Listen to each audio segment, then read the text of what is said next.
بسم اللہ الرحمن الرحیم۔ السلام علیکم دوستو، پروگرام پر اسرار داستان تحقیقات میں خوش آمدید کہتے ہیں۔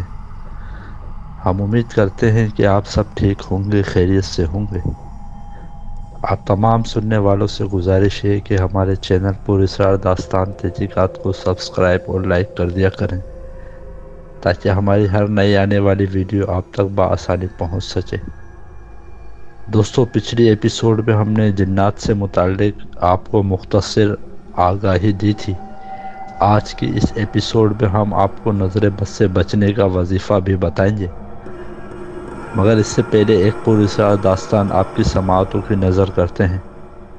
نظر بد سے بچنے کا وظیفہ آخر میں ملاحظہ فرمائیں۔ تو دوستو، بڑھتے ہیں اپنی نئی پراسرار داستان تحقیقات کی طرف۔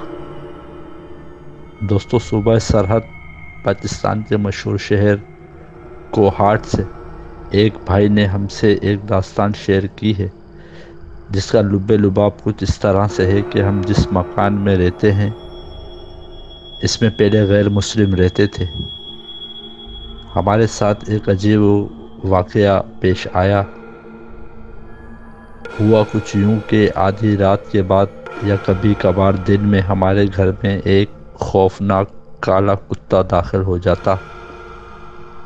ہم اسے کسی نہ کسی طرح باہر نکال دیتے۔ تمام دروازے کھڑکیاں احتیاط سے بند کرنے کے باوجود جب اس کی آمد کا سلسلہ نہ رکا تو ایک دن میرے چچا نے اسے گولی مار کر ہلاک کر دیا اور اس کی لاش کو کچرے کے ڈھیر پر پھینکنے کے لیے چلے گئے۔ لاش کو پھینکنے کے بعد واپس گھر کی طرف آ رہے تھے۔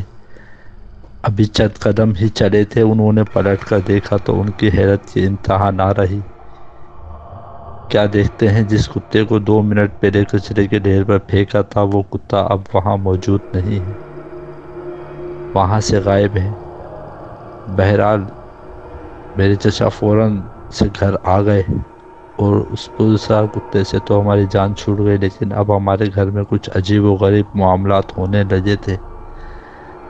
کبھی خوفناک عورت جس کے بال کھلے ہیں وہ ہمیں روتی ہوئی نظر آتی، تو کبھی چھوٹے قد کے عجیب الخلقت بچے ادھر ادھر بھاگتے دکھائی دیتے۔ یہ سب دیکھ کر لگتا تھا کہ شاید وہ پراسرار کتا کوئی جن تھا اور یہ سب کچھ جو ہمارے ساتھ ہو رہا ہے انتقامی کارروائی کے طور پر ہو رہا تھا۔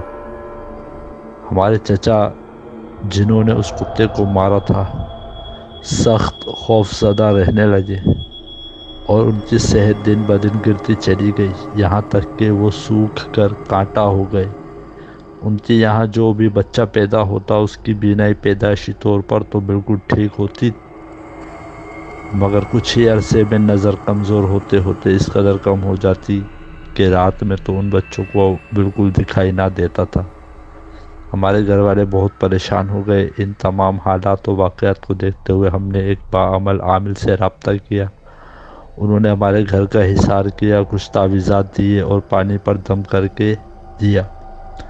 اس کے بعد سے ان سب چیزوں سے ہماری جان چھوٹی اور آج ہم اپنے اسی گھر میں پرسکون زندگی گزار رہے ہیں۔ تو دوستو، یہ تھی ہماری نئی پراسرار داستان جو کوہاٹ سے ہمارے ایک بھائی نے ہم سے شیئر کی۔ اس داستان سے ہمیں ایک سبق یہ ملا کہ ہمیں کبھی بھی کسی جانور کو پتھر یا کسی اور دوسری شے سے نہیں مارنا چاہیے۔ ہم نہیں جانتے کہ ہمارے سامنے جو جانور ہے وہ حقیقت میں جانور ہی ہے یا کوئی جن، کیونکہ جنات اکثر اپنی خوراک حاصل کرنے کے لیے جانوروں کے روپ میں گھومتے پھرتے ہیں اور ہم سمجھتے ہیں کہ یہ صرف ایک جانور ہے۔ نہیں دوستو، ایسا ہرگز نہیں ہے۔ ہمیں احتیاط کرنا چاہیے، بلا وجہ کسی کو ستانا یہ بھی درست نہیں۔ آخر میں یہی ہوتا ہے کہ انتقام کی آگ بھڑکتی ہے اور جس میں سب کچھ جل کر خاک ہو جاتا ہے۔ اور اب دوستو، آپ کو نظر بد سے بچنے کا وظیفہ بتاتے چلیں۔ کوئی اس مخالطے میں نہ رہے کہ نظر بد صرف بچوں کو ہی لگتی ہے۔ نہیں، ایسا نہیں ہے۔ نظر بد کسی کو بھی لگ سکتی ہے، چاہے وہ بچہ ہو یا بڑا، بوڑھا ہو یا جوان۔ نظر بد کا لگنا یہ طے شدہ بات ہے۔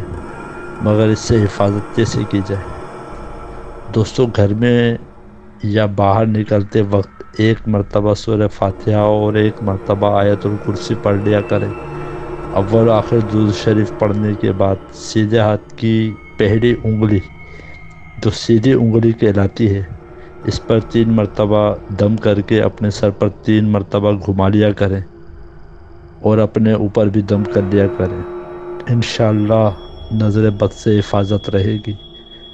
تو دوستو، اس طرح کی مزید معلومات اور جنات سے حفاظت سے متعلق آگاہی کے لیے دیکھتے رہیں پروگرام پراسرار داستان تحقیقات۔ نیک تمناؤں کے ساتھ اپنے میزبان کو دیں اجازت۔ اللہ نگہبان۔